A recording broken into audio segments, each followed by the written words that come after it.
sagen, Sie haben die, sage Ihnen, schau rein, ich denke, dass du es schaffen kannst. Manchmal sagen Sie, okay, ich kann es durchlaufen und Sie sind die Ersten. Manchmal schicke ich die Leute herein und ich begleite die ringsum und komme entgegen am Ausgang. Also die Möglichkeiten geben.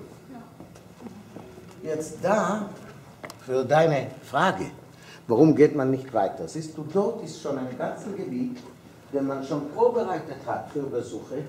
Und seit langer Zeit sehe ich, dass es bereit ist, sogar mit Zeichen und Licht. Aber vorläufig, ich weiß nicht warum, es wurde noch nicht geöffnet zu Besuch. Auf jeden Fall, die Besuche werden auch noch viel schöner und reicher sein. Dieser Platz, wo wir jetzt sind, wurde genannt von den Archäologen wie Posta.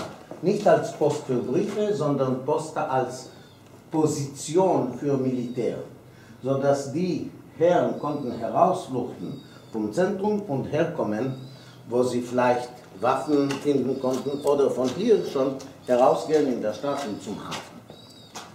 Wir werden da noch so schön ringsum gehen und aus dieser Templerzentrum heraus zum Hammam, der hier nebenan liegt.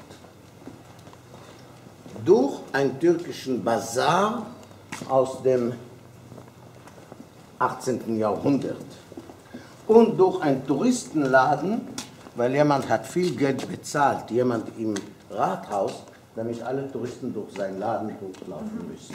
Siehst du? Schau, wie schön es noch weiter durch ist.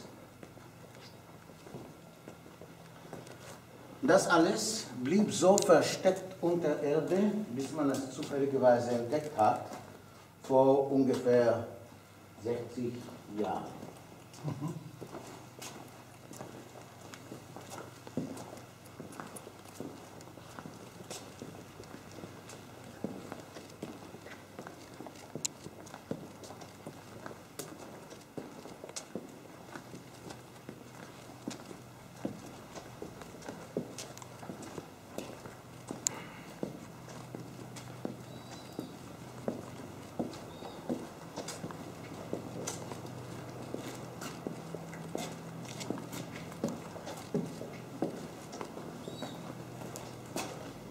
Da kann es gefährlich sein.